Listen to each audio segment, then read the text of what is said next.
profond, insondable, c'est l'amour divin, l'amour rédempteur. Pour moi, pour moi.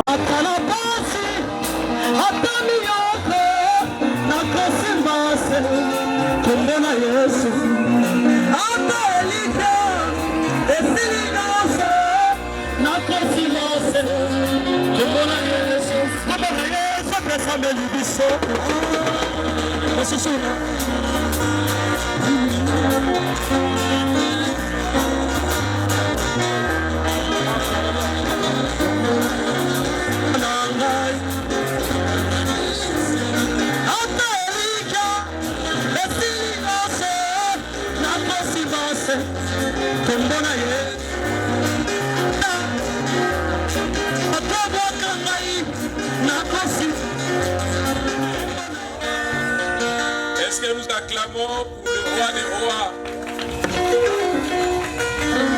pour notre Seigneur Jésus? Amen, amen, amen. Amen. Après ça, là, il y a ébélé. Amen.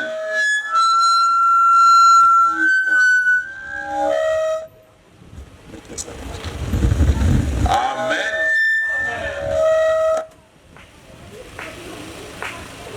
Je salue une fois de plus les grands hommes de Dieu. Ce sont eux les honorables. Est-ce que nous pouvons acclamer fort pour les serviteurs?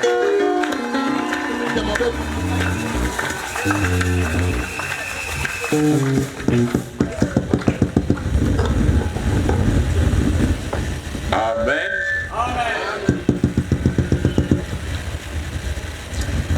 Je salue encore les autorités de l'État.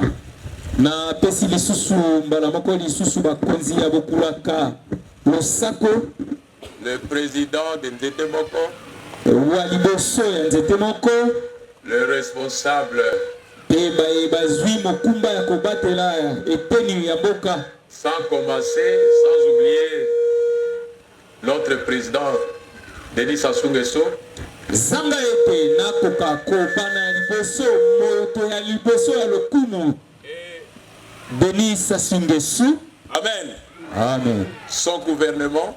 Pe mapinga na ye na bokulaka na ye.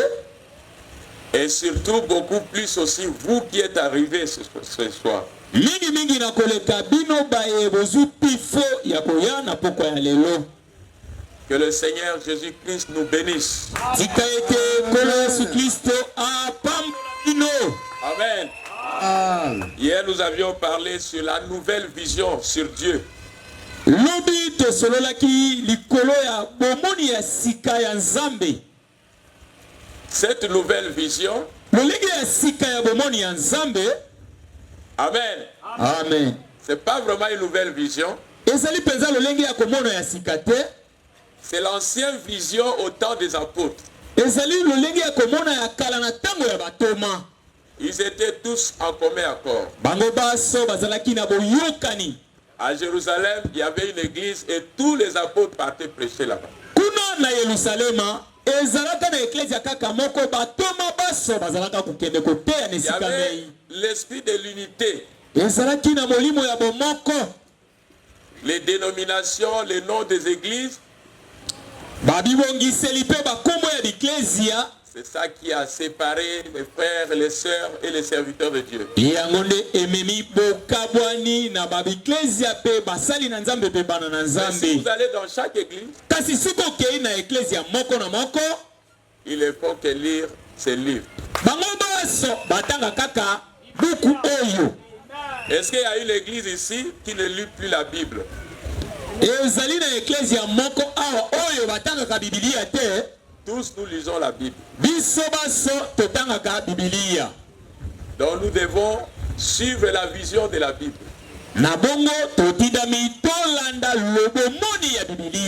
Il Il y a un seul Jésus. ezali kaka na Yesu moko, Il y a un seul Dieu. ezali na nzambe moko. Qui croit qu'il y a plusieurs dieux ici? Nani andimaka ete toza na banzambe ebele awa? Il y en a ici. Ezali na bato ya lolenge wana awa. Peut-être toi tu as beaucoup de Jésus, je ne sais pas. Ntango mosusu yo oza na bayesu ebele nga nayebi te. Le seul Jésus que nous connaissons, Yesu moko oyo biso toyebi, c'est le Jésus de Nazareth qui avait ouvert les yeux de l'aveugle Bartimée. ezali Yesu Kristo oyo ya Nazareth oyo afungolaki miso ya moto ya Est-ce lolanda que tous nous Bartimayi. croyons en ce Jésus? Pamba te biso baso tondimelaka ye Yesu wana. Donc nous sommes le peuple d'un même Père, d'un même Dieu, d'un seul Dieu. Biso tozali libota ya tata moko mpe nzambe moko. Les noms des églises ont séparé les frères et les sœurs. Kombo ya baeklezia ekaboli bandeko basi mpe bandeko La Bible mibali. dit quand les apôtres étaient unis, Tango Biblia elobi ete tango batoma basanganaka, il se faisait beaucoup de miracles. ezalaki na bikamwisi ebele ezalaka kosalema. Et aujourd'hui, la plupart des églises deviennent désertes. Ebele na baeklezia lelo ekomi nde bisika ya zamba. Les gens prient, c'est comme si Dieu ne les écoute pas. Bato bakosambela eza yoka nzambe ayokaka C'est bango comme lisusu si te. Dieu ne leur répond pas. Balobi boye nzambe ayanolaka bango te. Et pourtant, Dieu répond. Nzoka nzambe ayanolaka.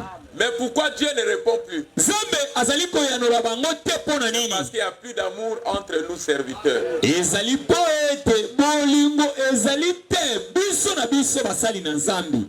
L'autre va dire, ne va pas là-bas, ne va pas à cette campagne.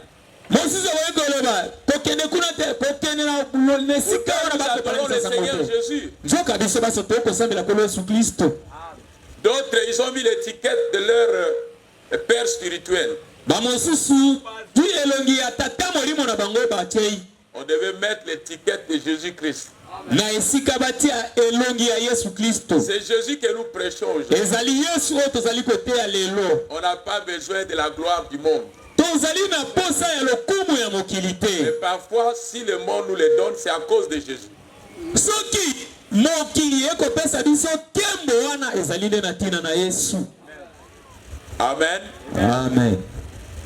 J'attire l'attention de tout le monde et que toute distraction se tient loin de nous, que chaque esprit se mette à sa place maintenant. Nazali kobenda bokebi ya moko na biso ete molimo nyonso ya mabe ekobulunganisa makanisi etangwa mosika na biso pe molimo oyo banzambe L'esprit etima des na esika. prophètes est soumis au... Molimo ya basakoli ezomi na se ya basakoli. C'est l'heure de la parole. Ezali tango ya liloba. Et que chaque esprit se mette au garde à vous. Pe molimo nyonso etelema na alima. Amen. Merci beaucoup. Matondo mingi. Notre lecture commence dans Jean chapitre 12. Lite na biso ya mokolo ya lelo ekobanda to matangi ekobanda na mokanda ya Yohane mokapona zomi na mibale. Le verset 20 au verset 23. Yohane mokapona zomi na mibale nzela kotanga tuku mibale kino tuku mibale na misato. J'attire votre attention Nazali kobenda lisusu bokebi na bino. et je mets en garde tout esprit de distraction. Nazali kopekisa molimo nyonso ya kobulunganisa C'est makanisi. l'heure de la parole. Ezali tango ya liloba na Nzambe. Quelques Grecs du nombre de ceux qui étaient montés pour adorer pendant la fête Moi etuluku ya bato ya baela oyo bamataki mpona kosambela na tango ya teke.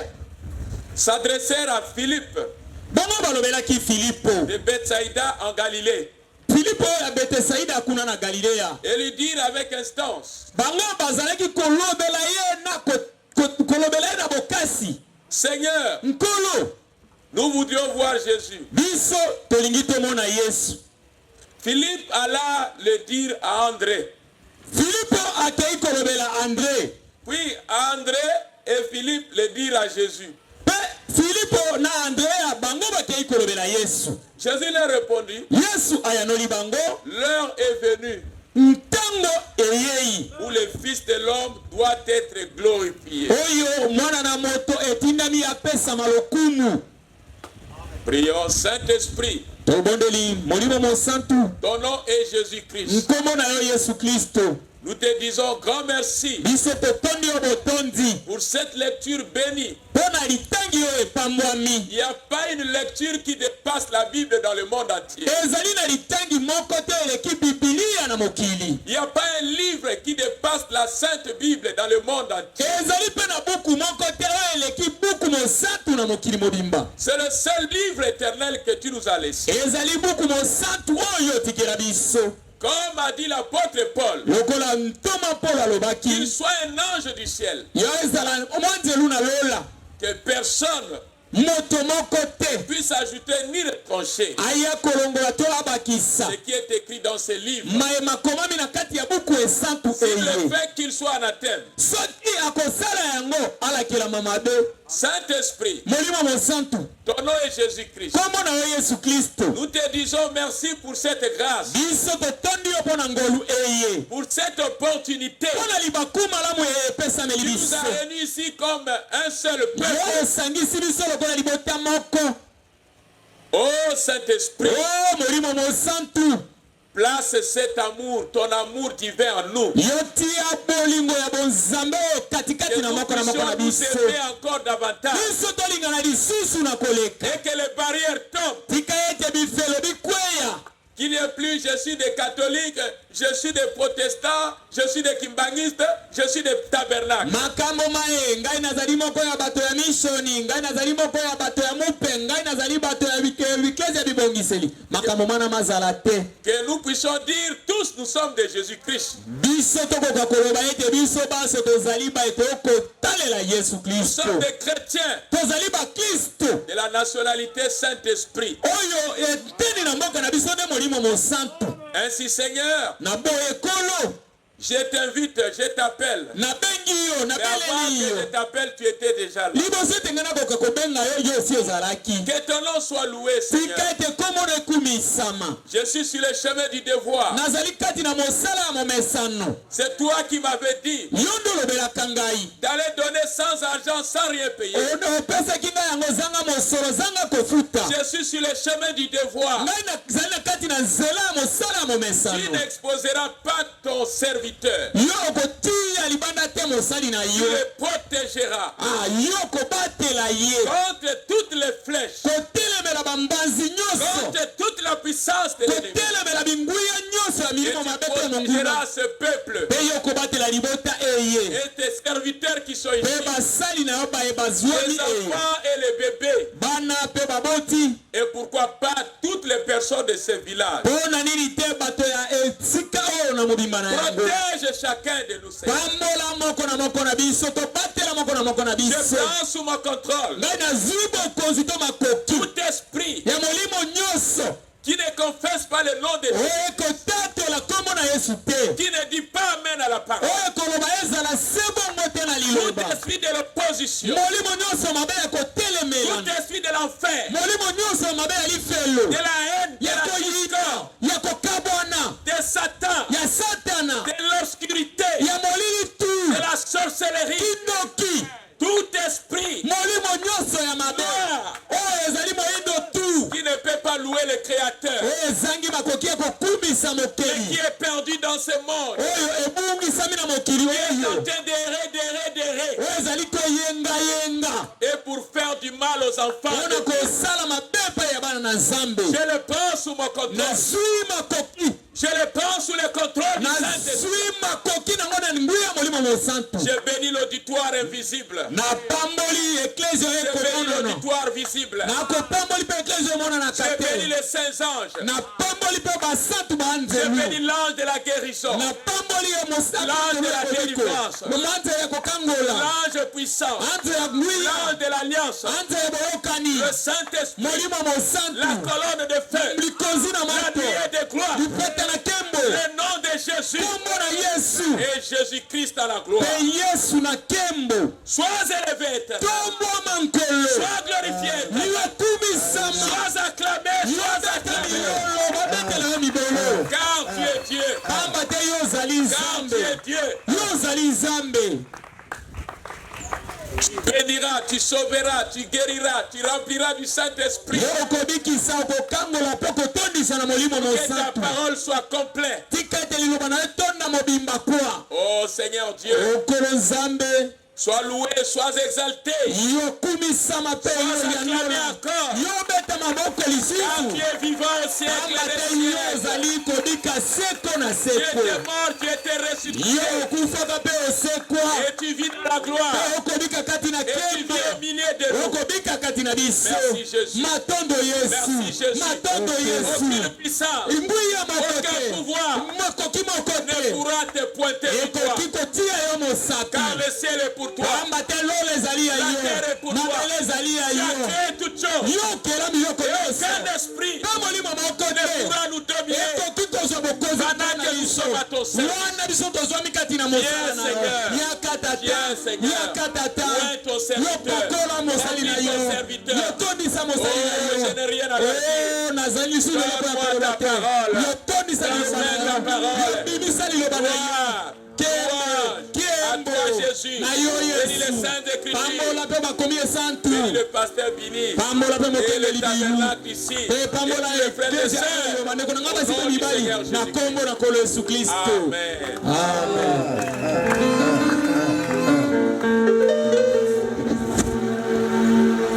Amen. Amen. Nous sommes dans notre thème, le docteur Jésus.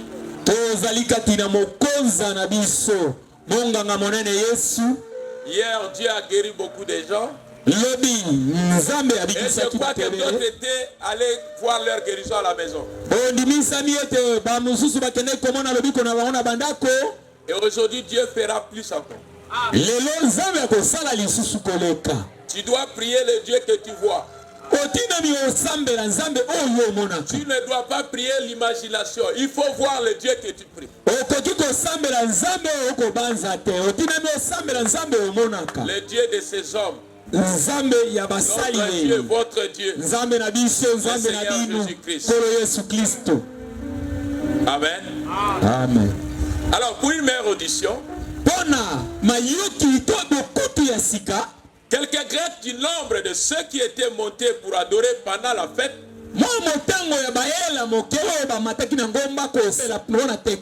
s'adressèrent à Philippe de Bethsaïda en Galilée et lui dirent avec instance: Seigneur, nous voudrions voir Jésus. Philippe alla le dire à André. Puis André et Philippe le dirent à Jésus. Jésus leur répondit: l'heure est venue où le Fils de l'homme doit être glorifié. Est-ce que nous acclamons le roi des rois?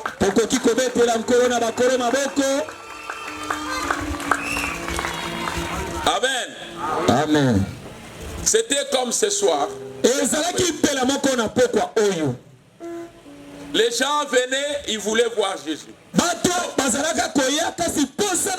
Ces Grecs étaient allés pour voir Jésus. Mais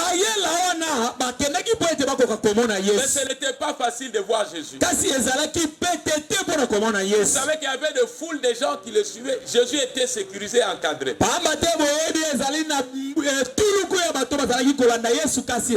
Il fallait passer par André, par Philippe. Parce qu'il voulait voir Jésus. Mais il ne voulait pas simplement le voir comme nous voulons le voir. Ils avaient entendu parler de Jésus. Que c'est un jeune prophète puissant.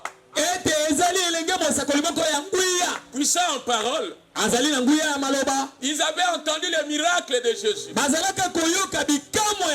Et ils étaient partis pour voir Jésus. Ils voulaient voir Dieu. Mais quand ils sont arrivés, ils ont vu un homme. Ah. Mais nous on voulait voir Dieu. Mais quand ils arrivent, ils voient un homme.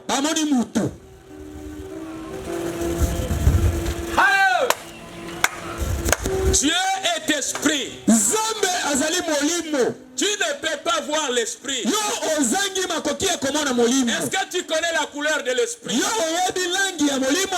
Tu ne peux pas voir. Okoki komona molimo te. Mais comment tu peux le voir? Kasi lolingi nini okoki komona ye? Ils ont trouvé un homme. Bango bakutaki moto moko. Ils n'ont pas trouvé un animal, un homme. Bakutaki nyama te, bakutaki mutu. Et cet homme-là, on l'appelait Jésus-Christ de Nazareth. Moto wana babaki Yesu Kristo ya Nazareta. Ils l'ont vu grandir. Bango bamonaka wapi azalaki kokola. Il a grandi quelque part. Akolaki esika moko.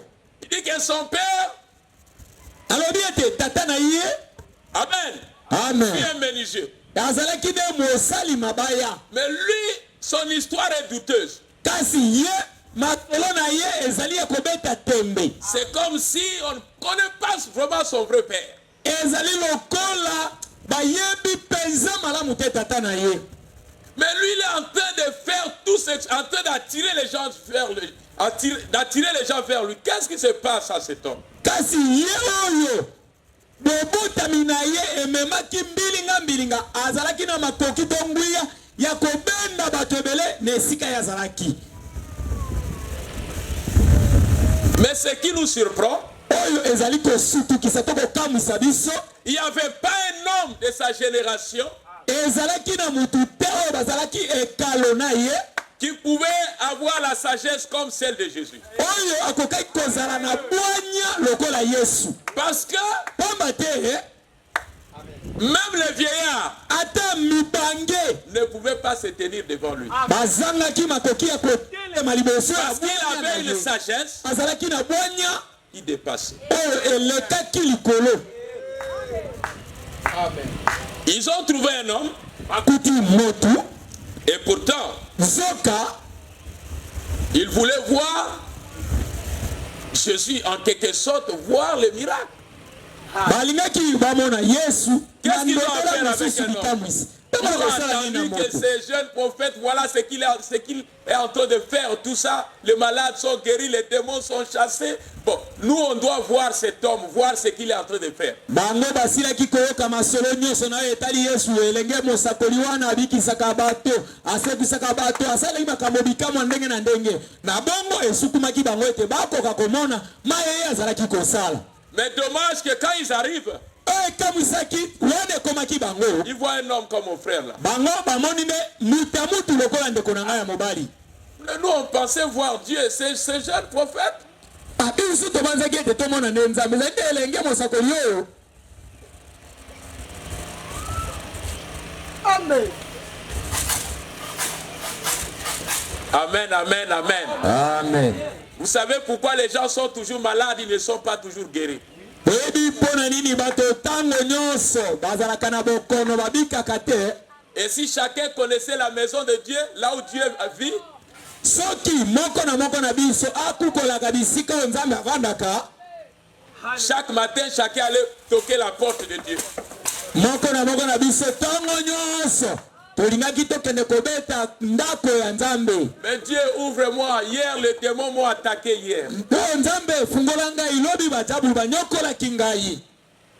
Tu ne peux pas voir Dieu avec tes deux yeux. yo okoki komona nzambe te na miso na yo mibale.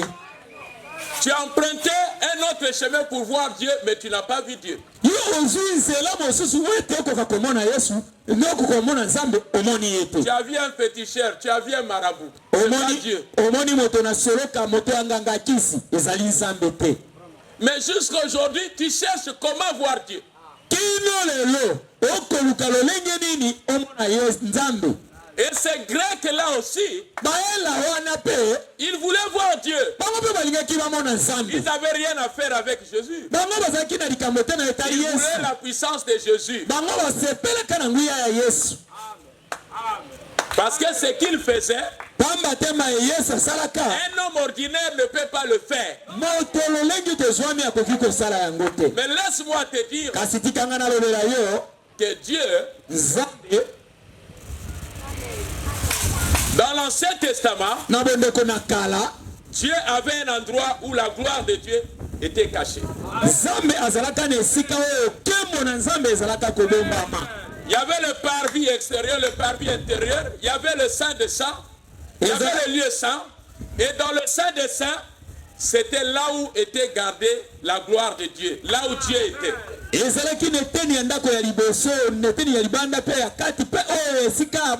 monde n'avait pas le droit d'accéder là où Dieu était. Seulement les sacrificateurs, le souverain sacrificateur, seul avait le droit de rentrer là-bas. Une fois par an, il devait rentrer dans le Saint des Saints.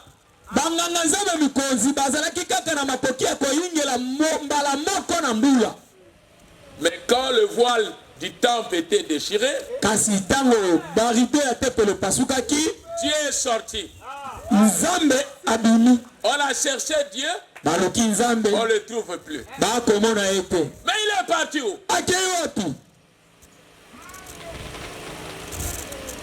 Alors le message arrive. Marie, tu mettras au monde un enfant. On l'appellera Emmanuel.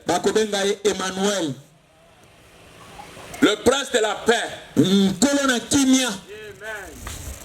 Et son nom sera Jésus. Amen. Amen. Dieu préparait déjà. Parce que là où Dieu était dans l'Ancien Testament, ce n'était pas un endroit approprié. Et Dieu est sorti là-bas. Quand Dieu est sorti là-bas, Amen. Amen. On reçoit un homme. Un homme comme toi et moi. Et quand il est né, on a tué tous les petits enfants. Ils étaient à sa recherche. Quand il croise la femme samaritaine, il dit l'heure arrive. Ce ne serait plus dans cette montagne que vous adorerez l'Éternel. Mais les vrais adorateurs sont ceux qui adoreront en esprit. Et quand Jésus a marché, et vous savez ce qui s'est passé dans sa vie au Jourdain. Pendant que Jean-Baptiste le baptisait, le ciel est descendu. Une colombe. L'Esprit de Dieu sous la forme d'une colombe s'est posé en Jésus. Et aussi en Jésus. C'était l'Esprit de Dieu. L'Esprit sans mesure. Qui était Jésus? Jésus était la maison de Dieu. Qui m'a vu? Qui m'a vu? C'est que le Père m'a donné. C'est que le Père m'a donné.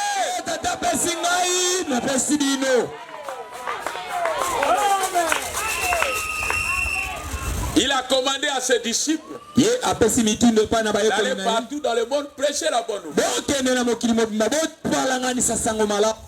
Guérir le malade. Ceux qui se feront baptiser, ceux qui seront sauvés. Et voici les signes et les miracles qui accompagneront. Pourquoi les gens sont malades? Pourquoi dans notre génération les gens souffrent encore? Parce que les peuples ont insulté les hommes de Dieu. Les peuples ont traité des pasteurs de voleurs. Vous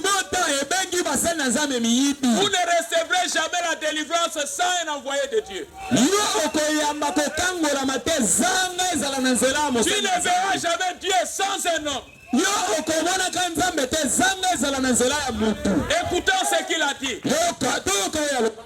Quelle maison me bâtirez-vous? Ndako nini bino bokotongela ngai? Car moi l'Éternel votre Dieu, Pamba te ngai nkolo nzambe na je bino. n'habite pas dans ce que l'homme a construit. Ngai navandaka te na ndako esalema na maboko ya Dieu bato. a quitté les maisons qu'il construisait là à l'Ancien Testament. Nzambe atikaki bandako bitonga Dieu na a bondo quitté le kaka. temple de Salomon Nzambe atikaki tempelo na Salomona. pour avoir un temple appelé le corps humain. Pona kozwa tempelo ebengami nzoto na mutu. La chair humaine, Nzoto na mutu. c'est là que Dieu a choisi. Wana ezali na esika Nzambe aponi. Mais pourquoi avant Nzoka pona nini liboso? Dieu n'avait pas pris la chair humaine? Nzambe azwaka monzoto te. Parce que le sang de bouc et de taureau Kila ya bameme pe ne bakaba. pouvait pas ôter le péché. Ezanga kama koki ya kolimbisa Le lisumu. sacrifice qui était là-bas Mbeka ezalaki kuna. ne pouvait pas pardonner le péché. Etokaka kolimbisa masumu te. Il a fallu le sang parfait. Ebongaki makila ebongi te. Il a fallu l'arrivée de Jésus. Ebongaki ete makila na Yesu. Quand Jésus est venu, Tango Yesu aye.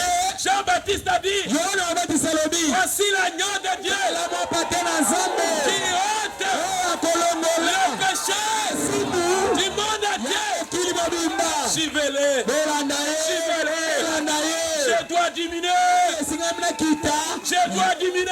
Singami na kita. Voici Ye l'agneau de amata. Dieu. Mutala pate na Nzambe. Voici les sauveurs. Tala mobikisi. Voici les Tala guérisseurs. mobikisi. Voici les donateurs. Tala mopesi. Voici les tout-puissants. Tala ye leki na Je nguya. dois diminuer. Netinami na kita. Il ne s'est pas arrêté seulement Asuki là. kaka wana te. Il a dit, Alobi.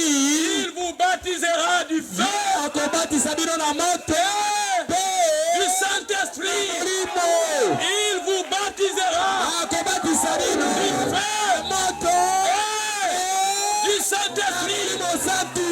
Si tu n'as jamais vu Dieu, Soki otikala komona Nzambe si te. tu n'as jamais vu Dieu, Soki otikala komona Nzambe et si te. tu veux voir Dieu, Olingo mona Nzambe. reçois son envoyé. Ye yamba motindami na ye. Jésus a dit, Yesu alobi. celui qui vous reçoit me reçoit. Ye oyo ayambi bino ayambi nga Yesu. Si vous donnez un verre d'eau à ses serviteurs, Soki opesi kopo moko na mai ya il bayambi dit c'est à moi, c'est à lui que vous avez donné. ezali nde ngai Yesu bopesi. Les cadeaux que tu avais pour donner à Jésus, Libota oyo obongisaki kopesa tu Yesu. ne connais pas la maison de Jésus. Oyebi ndako na Yesu te. Mais laisse-moi te dire ce Kasi soir, yitikanga na biso na poko. il est écrit, Ekomami. vous êtes le temple de Dieu. Bozali batempelo na Nzambe. Vous êtes le temple de Dieu Bozali vivant. batempelo na Nzambe na bomoi. Vous êtes la résidence de Dieu. Bozali bivandelo na Nzambe. Vous êtes le corps que Dieu doit utiliser. Bozali banzoto Nzambe atina mesalela. Tu n'as pas besoin d'aller n'importe où. Ozali na posa kokende bisika nyonso te. Tu as besoin d'avoir le signe si cet homme est mandaté de Dieu. Yo ya motuya mpo na ye ezali kozala koluka oyeba soki moto oyo S'il est mandaté de Dieu, na Nzambe soki azwi mokume mpa na c'est Nzambe qu'il est venu pour ta délivrance. ayei mpo na bokangolami na yo. C'est qu'il est venu pour ta délivrance. Ayei mpo na bokangolami na yo. Quand Israël souffrait en Égypte, wana Israele bazali komona pasi Dieu ya a eu Ejipito. pitié d'Israël. Nzambe ayokelaki Mais Dieu lui-même pouvait descendre pour délivrer Israël. Nzambe ye moko mpe akoki kokita mpo na kokangola Mais Dieu Israele. n'a pas pu délivrer Nzambe akoki Israël. kosalema te. Mais Dieu est allé voir un homme Nzambe akoki komona motu sous un buisson. akuna na kati na litumbu na Et moto c'est Moïse. mpe ezalaki Mose. Dieu lui a dit. me Nzambe alobeli ye. Dieu lui a dit. Nzambe alobeli Va ye. chez Pharaon. ende kuna mpo na Faraon. Dis-le, je suis. Yebisa ye nazali alobi nanga De faire quoi? kosala nini Délibérer. kotika Délibérer. tika Délibérer. tika mpo kokangola.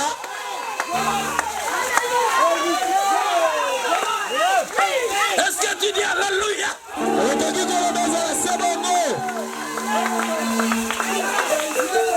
Écoutez, yoka Dieu a envoyé le Saint-Esprit à la Pentecôte. Nzambe atini molimo mosantu na kitela. Mais il a dit quand le consolateur arrivera, alobi kasi ntango mobondisa koya il vous enseignera toutes choses. ye akolakisa bino makambo maso. Mais pourquoi il a encore dit à Pierre, kasi mpo na nini alobelaki lisusu quand tu Petero seras converti, ntango yokobongwana ou quand tu recevras le Saint-Esprit, to ntango yokolanga molimo tu mosantu feras quoi? yokosala nini? Tu feras quoi? tu feras quoi?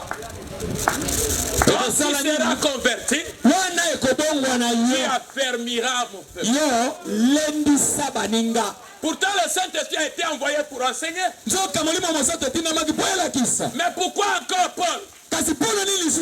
Saul de Tarse. Pourquoi encore Pierre?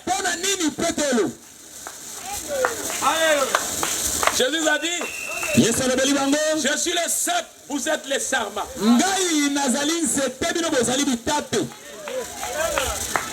Le Saint-Esprit, c'est l'enseignant de la parole. Mais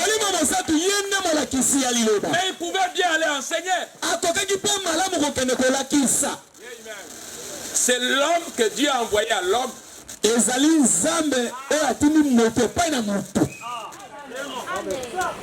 L'agent de Dieu, c'est l'homme. Le Saint-Esprit ne peut rien faire sans un homme.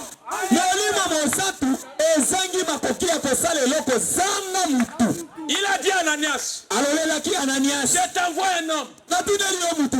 Seul. Mais Ananias dit, mais Seigneur, cet homme est reconnu. Il a persécuté les églises. C'est pas une bonne personne. Il a dit, c'est mon serviteur.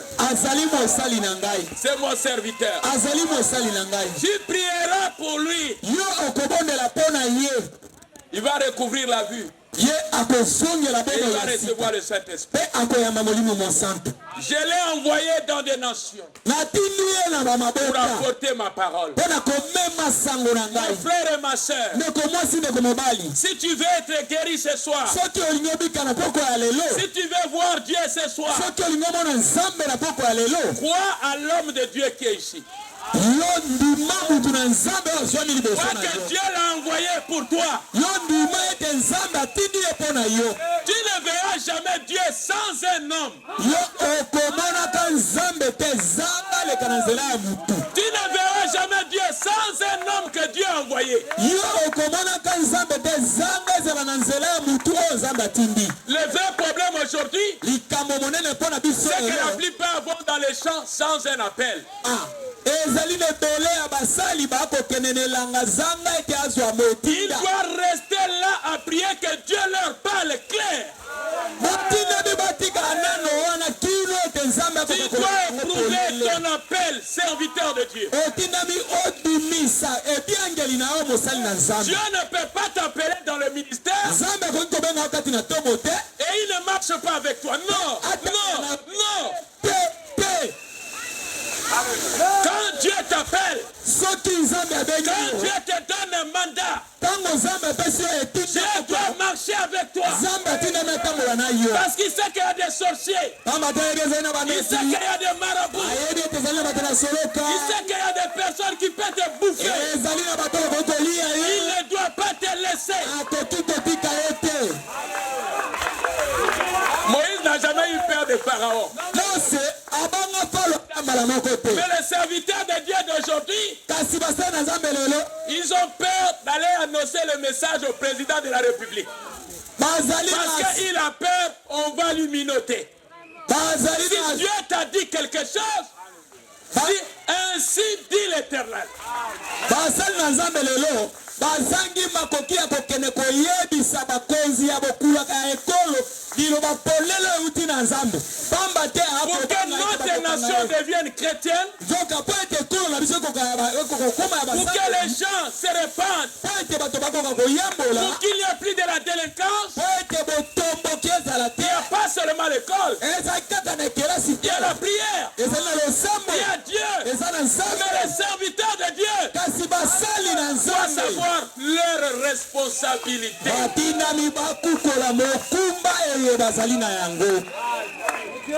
Vous voyez mes bien-aimés, ce qui est important dans ta vie, c'est quand Dieu te dit va. C'est pas quelqu'un d'autre qui a dit. Tu n'as pas peur de qui que ce soit. Si tu es certain et que Dieu t'a dit va, je vais vous demander. demander. Et la parole de Dieu. Et la parole d'un sorcier. Quelle est la parole qui est puissante? Qui a créé le ciel? Qui a créé la terre? Qui a créé les arbres? Qui a créé les oiseaux? Et pourquoi tu as peur d'un petit sorcier? C'est que tu ne crois pas. Quand tu crois, Dieu doit confirmer ta foi. Il a dit le signe et le miracle accompagneront ceux qui iront à mon nom. Au nom de Jésus, ils chasseront les démons, ils guériront les malades. Ceux qui croiront seront baptisés et ils seront sauvés. Ceux qui ne croiront pas seront condamnés. Voilà la mission que Dieu nous a envoyée. Amen. Le peuple, ils ne sont pas informés. Ils ne savent pas comment trouver Dieu. Il y a des gens qui vont faire des jeûnes de 50 jours, mais ils ne trouvent pas Dieu. Tu ne trouveras pas Dieu selon tes calculs. Dieu a une formule pour le trouver. Celui qui reçoit un de ses serviteurs, et celui qui reçoit un de mes serviteurs, c'est moi, Dieu, Jésus, que vous avez reçu. Mais admettons que vous avez reçu Jésus. Et quand Jésus était arrivé en Galilée, qu'est-ce qu'il a fait? Les malades étaient guéris. Quand Jésus est arrivé à Jéricho, beaucoup ont été guéris. Partout où il passait, le signe et le miracle accompagnaient. Et Jésus a dit, si vous ne pouvez pas me croire, mais croyez à ce signe. Ce signe témoigne de qui je suis. Mais si je vous dis que j'ai Dieu et que je prie pour vous, vous ne voyez aucun signe, vous n'allez plus me croire. Je serai un imposteur.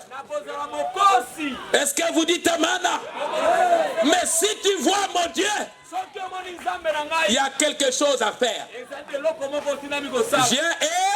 Viens et quand Jésus a croisé Pierre, Pierre pêchait le poisson et Pierre n'a rien eu toute la journée. Mais Jésus lui a montré d'abord un signe pour qu'il arrive à savoir que l'homme qui était devant lui était le maître du fleuve. Seigneur, depuis la journée nous avions pêché, on n'a rien eu. Prends ton filet, jette-la. Il a jeté son filet là. Il tire beaucoup de poissons. Viens et je te ferai pécheur. Je te ferai pécheur. Les gens aujourd'hui, ils prient par les sentiments. Quand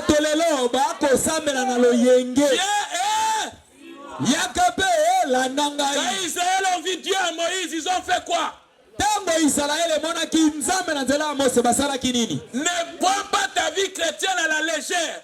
Tu as besoin de la protection. Dans un ministère, il y a une alliance. Quand Dieu appelle un ministre, Dieu appelle aussi le peuple qui lui envoie. Les enfants d'Israël étaient sous la protection de Moïse. Je vous l'ai dit, de Dieu de Moïse. Ils ne pouvaient pas voir Dieu sans Moïse. C'est Moïse qui devait leur apporter Dieu. Et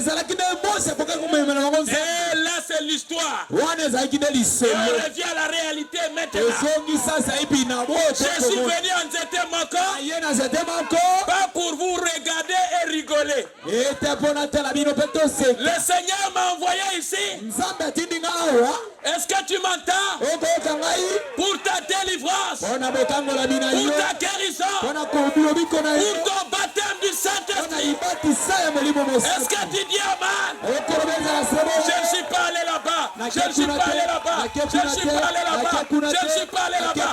Mais je suis venu kasi ici. na yei awa S'il marche avec moi, soki aotambola na ngai il va maintenant marcher avec toi. kotambola na yo sasa S'il iti était Jésus hier, soki azalaki yesu il lobi sera Jésus aujourd'hui. akozala yesu lelo S'il n'est pas le même ce soir, soki azali lolenge moko alors lelo ça sera du maçon. na bongo kozala lokuta Mais s'il est le même ce soir, soki ezali lolenge moko lelo réjouissez-vous. osepela Réjouissez-vous. osepela Il a dit, alobi je suis l'Éternel nazali nkolo qui guérit yawe vos maladies. oyo nakobikisa bokolo Il a na bino dit, alobi par ses meurtrissures, azela mapipi na le ye châtiment du péché pasi ya qui allait lisumu tomber sur nous esibongaki est tombé à la croix. ekoyaki na ekulusi Maintenant tu es libre. sasa ipi ozali na Tu bosantu es libre. ozali na bosantu Jésus vient pour te libérer. yesu aye mpo na kokangola yo Jésus vient pour te guérir. yesu aye mpo na kobikisa yo Mais laisse-moi te dire encore, ekanga nalobela yo lisusu Jésus peut faire beaucoup yesu akoki kosala mingi s'il trouve de la place dans ton cœur. soki akuti esika polele na motema na yo. Regardez la reine de Séba. yo tala mwasi moseka na Quand ngeli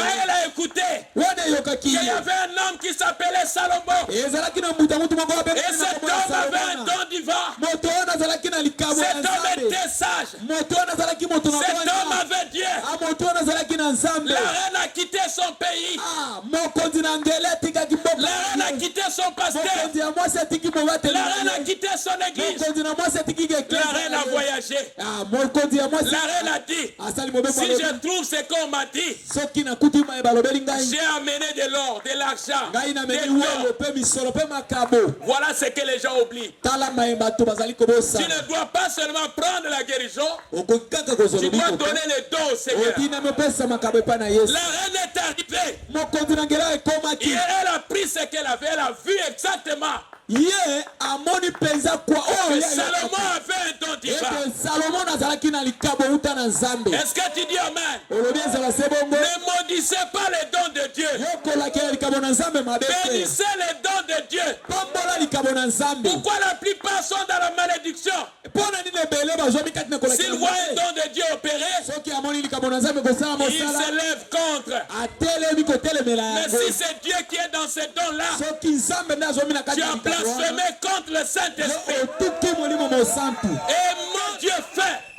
linga oyo nzambe akosala Aimez ce que Dieu fait. linga oyo nzambe Nous akosala ne cherchons pas la gloire des hommes. biso tokoluka nkembo na Le moto monde passera. mokili oyo Nous koleka sommes à la recherche du ciel. biso tozali koluka nde lola L'argent passera. mosolo koleka Les maisons vont passer. ndako koleka Mais la vie éternelle ne passera kasi bomona jamais. se to koleka te Si tu crois, tu verras la gloire de soki ondimi l'éternel. okomona nkembo na nzambe Si tu crois que je suis son serviteur, soki ondimi ete nazali mosali na tu ye verras la gloire de l'éternel. okomona nkembo na nzambe Tu verras la gloire de l'éternel. okomona nkembo na nzambe Est-ce que tu dis Amen? okoki koloba ezala se bongo Dieu m'avait dit, nzambe alobelaka ngai les gens à qui tu prieras, bato bayo s'ils te kobonelaka croient, soki bandimi yo rien ne résistera à ta prière. eloko moko te kotelemela Je losambo ne na te yo demande pas beaucoup de choses. ngai natuni yo biloko ebele Je te te demande seulement de reconnaître les dons de Dieu. ngai nazali kotuna yo kaka Les kokutela dons de Dieu venus en nzambe Nzete Moko likambo na nzambe ye na nzete moko pour te délivrer. mpo na kokangola yo Les dons de Dieu venus en Nzete likambo Moko na nzambe ye na nzete moko pour te oindre. mpo na kopakola yo Reçois les dons de Dieu. yo yamba likambo na nzambe Reçois les dons de Dieu. yamba likambo na nzambe Si tu veux être guéri, soki olingi obika crois aux dons de Dieu. ndima likambo na nzambe Mais les dons ne viennent pas toutes seules. likambo eyaka yango moko te Les dons viennent avec un homme envoyé. likambo eyaka na moto oyo atindami La Bible dit, bibili elobi pendant que Pierre passait là, wana nzambe alekaki wana l'ombre de Pierre guérissait les malades. elilingi na ye ezalaki Et tu kobikisa dis, un homme moto comme toi et moi. yo na ngai Comment son ombre pouvait guérir le malade? lolenga nini elilingi na yeba na Et kobikisa la Bible dit, bibili elobi les linges qui touchaient le corps de Paul, ah biteni ya bilamba ezalaki kosimba on plaçait cela sur le malade. bazalaki kotia yango likolo ya babeli Et le malade était guéri. mpe babeli bazalaki kobika Et tu te demandes qu'est-ce qui se passe? yo komituna nini ezalaki kolekana Et Élie est monté au ciel. eli ya matina lola Le manteau qu'il a fait, oyo mokutu alataki Élisée a dit, elisa alobi je veux le double portion. nazwi mbala mibale ya ton koleka esprit. ya molimo Élie est monté. eli ya mati Il a libéré le manteau. atiki mokoto Élisée a pris le manteau. elisa azwi mokoto Élisée a pris le manteau. elisa azwi mokoto Élisée a pris le manteau. elisa azwi mokoto Élisée a pris le manteau. elisa azwi mokoto Élisée est parti au Jourdain. elisa kena Élisée Jourdain a frappé le Jourdain. elisa beti mokoto Le Jourdain s'est séparé. mpe boye iladeni Élisée a dit, elisa alobi où est le Dieu d'Élie? wapi nzambe na eliya Où est le Dieu d'Élie? wapi nzambe na eliya Il avait le manteau. azalaki na mokoto Il avait le manteau. azalaki na mokoto Est-ce que tu dis Amen? ekokoloba ezala se Il avait le manteau. azalaki na mokoto Il avait le manteau. azalaki na mokoto Pourquoi? mpona nini L'Éternel m'envoie à Bethel. ah nzambe atindi nga na betel L'Éternel est vivant. nzambe azali na Ton bomoi âme est vivante. molimo na ye eza Je na ne te bomoi quitterai. nakotika yo L'Éternel m'envoie à Jéricho. nzambe atindi nga na yeriko L'Éternel est vivant. nzambe azali na Ton âme est vivante. molimo na ye Je eza na ne te bomoi quitterai. nakotika yo L'Éternel m'envoie. L'Éternel m'envoie. C'était mon corps. c'était mon corps L'Éternel est vivant. nzambe aza na bomoi Ton âme est vivante. molimo na ye eza na Je bomoi ne te quitterai point. kotika yo te C'est quoi? nini Il croyait à Élie. azalaki kondimela Il eliya croyait qu'il était un oint de Dieu. azalaki kondima ete azalaki Il croyait qu'il mosakola était un serviteur de Dieu. azalaki kondima ete azalaki mosali na Et nzambe voilà l'Éternel, tala le nkolo Dieu d'Élie. nzambe na eliya Quand Élie est parti, wana eliya akendaki c'est le mandat d'Élie qui avait pris fin. ezalaki nde mosala ya eliya Le mandat de Dieu n'a jamais pris fin. mosala na nzambe ekomaka na suka te Je serai avec vous jusqu'à la fin du monde. nakozala bino kino suka na mokili Les hommes de Dieu meurent, bato na nzambe bakufaka mais l'Esprit de Dieu ne meurt kasi jamais. molimo ekufaka te L'Esprit de Dieu ne change que de personne à personne. molimo na nzambe ebalusaka moto likolo na moto Tant que le peuple de Dieu est là, wana libota na nzambe tant que ekozalaka le monde de Dieu est là, wana mokili na nzambe Dieu existera comme son monde. nzambe akotikalaka kozala Est-ce que tu dis Amen? olobi ezala se bongo Oh, le réveil est parti avec William Branham. Non. bolamukisa eke na branama Oh, le réveil est parti avec Tommy Osborne. Oh, avec Martin Luther. na toni osborne Non. mentalité te Le réveil a changé de corps. namukiseli ebongoli Dieu ne nzoto travaille qu'avec le corps. nzambe asalaka kaka na Dieu n'envoie pas une bande pour prêcher. nzambe atindaka palaki te Dieu envoie un homme pour aller prêcher. nzambe atindaka moto po akende koteya Maintenant, je vais te dire quelque chose parce que je ne vais pas beaucoup parler. sasa nalingi naloba likambo moko pamba te nalingi koteya mingi te ntango mosusu nalobi mingi Le temple de Dieu. tempelo na nzambe Le temple de Dieu maintenant, tempelo na nzambe sasa ipi c'est la chair humaine. ezali nde nzoto Le temple de Dieu, tempelo na nzambe l'instrument de Dieu, esalelo na nzambe les canaux de Dieu, etetio na la nzambe voie que Dieu emprunte pour délivrer un peuple. nzela oyo nzambe azali na azwi C'est pas les Jécos que vous êtes assis là.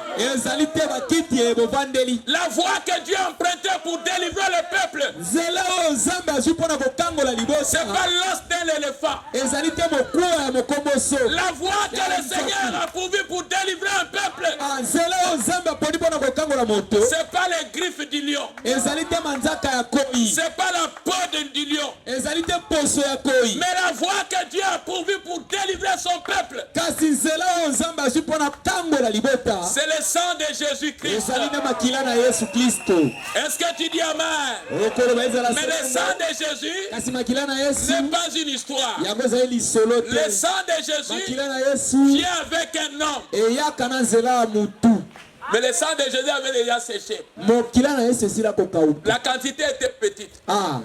ezalaki moke Mais ce que tu as besoin maintenant, kasi oyo oza nango bosenga sasa c'est la vie qui était dans le sang. ezali nde Et dans mon ciel, wana mataki il a fait des deux sorts. asali makambo mpe na bato Je ne vous laisserai pas orphelins. kotika bino Je vous enverrai le consolateur, l'esprit de la vérité, qui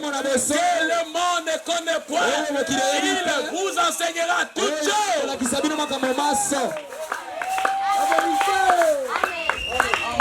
Ils étaient réunis 120 personnes à la chambre haute. Ils attendaient la promesse. Ils étaient d'un commun accord. Ils s'entendaient. Si Satan veut faire quelque chose pour nous rendre impuissants, il apportera la haine pour nous diviser. Il apportera la dispute et le querelle. Si tu as un ami qui t'apporte toujours des disputes et des querelles, c'est qu'il est envoûté par un esprit. L'esprit de Dieu ne vient pas diviser. L'esprit de Dieu vient pour unir les gens. La division, elle est du diable. Si en Zetemoko tous les habitants sont unis, il y aura plus de sorciers qui vont envoûter les autres. Il y aura plus de gens qui vont empoisonner les autres. Aimez-vous les uns. L'humilité précède. Tout passera, mais l'amour de Dieu ne passera jamais. Si tu veux un miracle, commence à avoir l'amour de Dieu. Ils avaient l'amour de Dieu. Et les signes et les miracles les accompagnaient. Ils n'étaient pas là en train de parler contre les autres. Mais ils priaient les uns aux autres. Ils s'aimaient les uns aux autres. Que les barrières tombent. Que les barrières tombent. Que les barrières tombent. Que les barrières tombent. Et que nous soyons un. L'enlèvement va tarder encore. Si les hommes de Dieu ne s'entretiennent pas. Si les hommes de Dieu ne s'entendent pas. Et si le peuple de Dieu ne s'entende pas. Un camp qui est divisé ne peut jamais vaincre.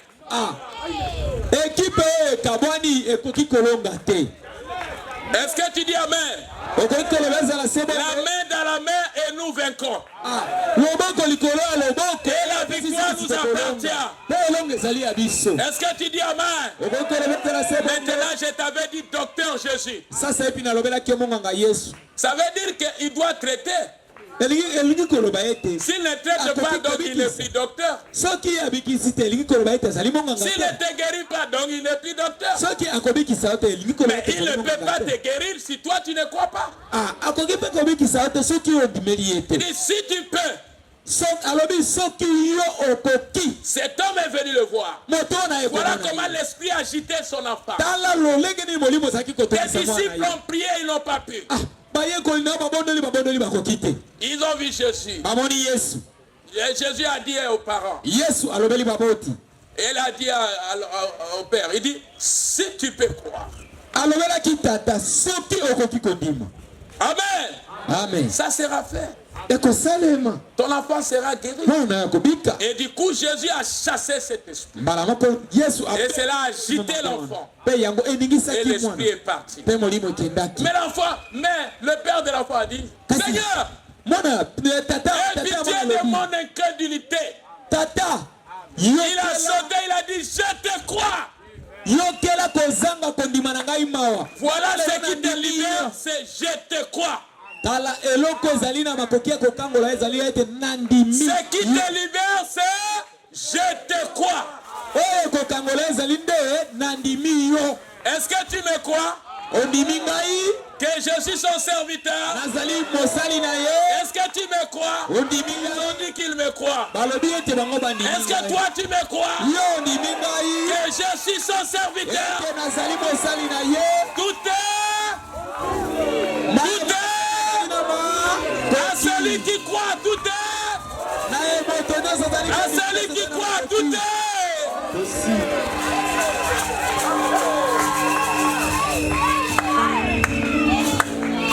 Tout est possible quand tu crois. Tout est possible quand tu crois. Est-ce que tu dis amen? Est-ce que tu dis amen? Est-ce que tu dis amen? Est-ce que tu tu dis amen? Est-ce Est-ce que tu dis amen?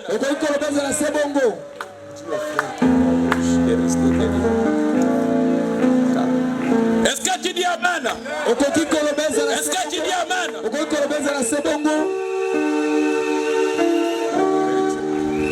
Tu peux acclamer le roi des rois. Est-ce que tu peux acclamer le roi des rois? Est-ce que tu peux acclamer le roi des rois? Est-ce que tu crois? Il est déjà là. Il est déjà en train d'opérer. Docteur Jésus est en train d'opérer déjà. Ce n'est pas encore touché les gens. Il est déjà en train d'opérer. Bobangate. Il ne faut pas avoir peur. C'est quoi? Qu'est-ce qui est sorti, le serpent? Oui, c'est docteur Jésus qui est en train déjà d'opérer. Docteur Jésus est en train d'opérer. Bakolonga biso. Bakolonga biso. Bakolonga biso. Bakolonga biso. C'est l'opération. Ezali est passé.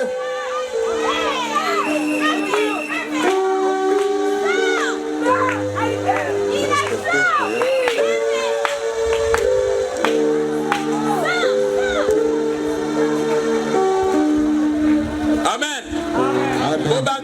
Calme la pays. Il n'y a pas un Dieu plus que Jésus. Je connais quelqu'un. C'est pas mon oncle. C'est pas mon grand-père. Mais je connais quelqu'un. Je connais quelqu'un. On l'appelle Papa capable. Son nom c'est le tout-puissant, son nom c'est le roi des rois, son nom c'est.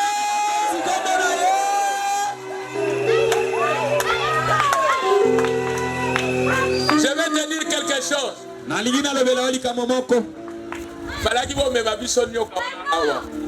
Je vais te dire quelque chose. Est-ce que tu dis amen? Akoti na kati na bino. Est-ce que assume motomoko? Assume motomoko. Akolonga te. Asi alonga maki. Acclamez le roi des rois, le roi des rois, le roi des rois, le roi des rois.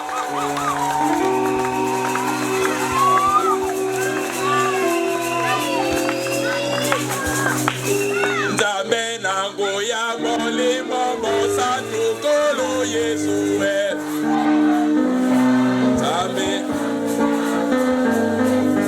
Nzambe nango ya alonga satana kolo Yesue.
Pesa enveloppe ozwaki, bopesa na bapaki, ba enveloppe ozwaki. Bozwi yango. Tozo banda service. Bazwi déjà. Baoye bazala ba enveloppe, basi bapesi. Ça va. Amen. Mosala Nzambe eza na besoin ya soutien na bino. Tozo banda service. Nalingi nzembo moko. Amen. Boyeba biso Yesu nganga ya banganga. Je veux pas de musicien qui dort à la chair. Je veux quelqu'un qui est chaud. Nani monganga ya minganga. Yesu. Na koko ye babo. Monganga ya minganga. Yesu.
Amen. Tokosala service na ordre. Ba malade bomemi botia bango na ranger oyo. Bato balingi baptême de Saint-Esprit, basala ranger. Na kosambela na bino ata na dju makoki ya kotia maboko na bato nyonso te. Molimo ya Nzambe akosala musala wana. Oyena malade, ozana problème na ranger oyo. Ozana ba situation ya vie ezo simba te olingi délivrance na ranger oyo. Olingi baptême du Saint-Esprit na ranger oyo. Na ordre. Molimo mo santu nani akoye koyemba molimo santu. Molimo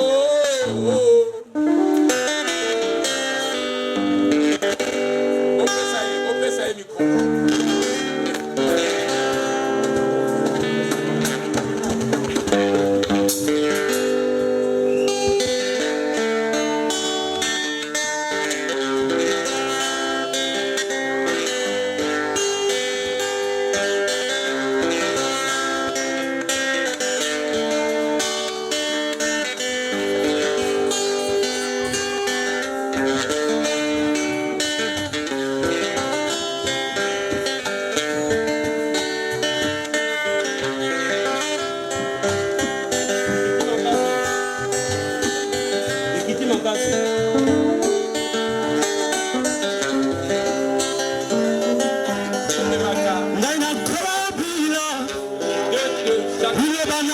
makambo pete na nzela na yango ndenga inazupira kina ya solo oyo mokili ekoluka kati na liloba na yo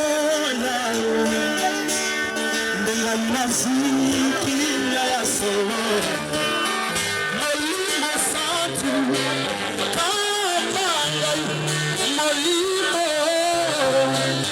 Olimosa kuyonde usulinganga Yako kamwisanga Nazela ya sendo Kole Oete Laina mona Kole Bongisi Bonabasatu Kole Bongisi Bonabasatu Kole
Loba. C'est là.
Demande de la maladie incurable, demande de l'envoûtement, demande de femmes de nuit, demande de mari de nuit, demande de sirène, demande de la sorcellerie, conscient et conscient, demande de mbassou, tous les démons.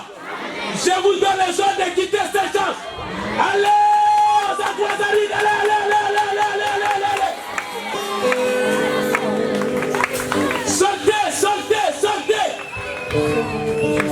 Sortez, libérez les gens. Bon sauter. Recevez le Saint-Esprit au nom de Jésus. Recevez le don du Saint-Esprit. Recevez le don du Saint-Esprit. Allez, recevez. Il est là. Merci Seigneur. Il est là-bas. Sautez. Recevez avec les amens. Recevez le don du Saint-Esprit. Recevez le don du Saint-Esprit au nom de Jésus. Recevez la guérison du corps. Recevez la délivrance au nom de Jésus. Recevez la présence de Dieu au nom de Jésus. Dis je reçois.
Holy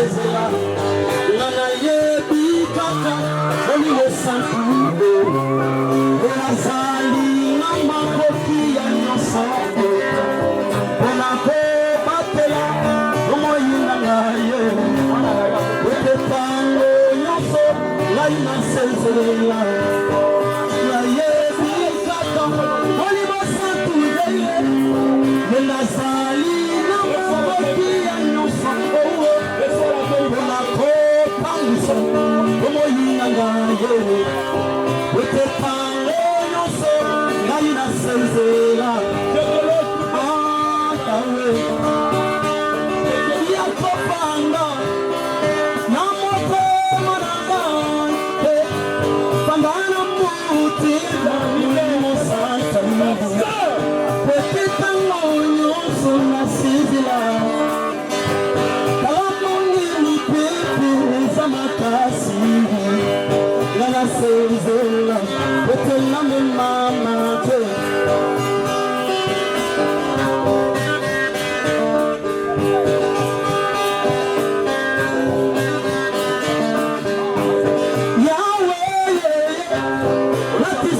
Yolanda ninayo wote nazua esika katina nzoto nayo nayebi katina nzoto nayo ndengai nazi ikimia ya sete eloa yabe moyinanga pandana mutima Molimo Santu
Seigneur, aide ta fille.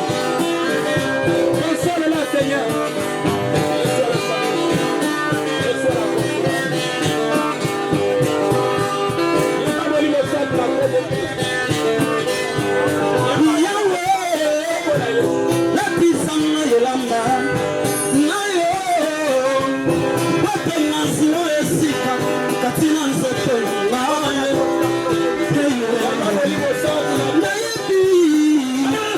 Yes, you know, Zalimo, Denisa.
Jésus.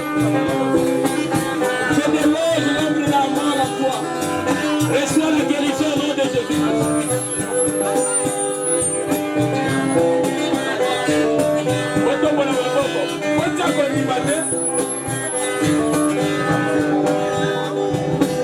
Botia kondima mingi bazobika bino botia kondima pe bobika botombola maboko na bino par l'autorité du nom de Jésus. Recevez la puissance du Saint-Esprit qui guérit. Recevez le nom de Jésus. Recevez la guérison au nom de Jésus. Recevez, recevez, recevez, recevez, recevez. Aza wazo guérir déjà. Mutika maboko ka bon wazo sala déjà.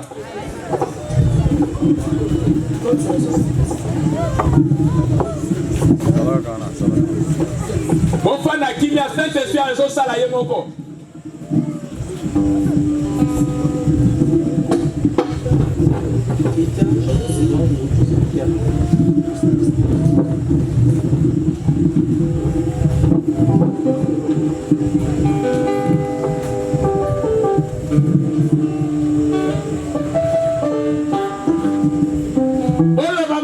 Nous sommes guéris, nous sommes guéris. Nous sommes guéris, nous sommes guéris. Nous sommes délivrés, nous sommes délivrés. Je vais libérer cela sur toi. Non, reste tranquille. Tu diras seulement Amen. Par l'autorité du nom de Jésus, toi qui ne crois pas, toi qui me regardes, toi qui fais un spectacle, ce n'est pas tes yeux là qui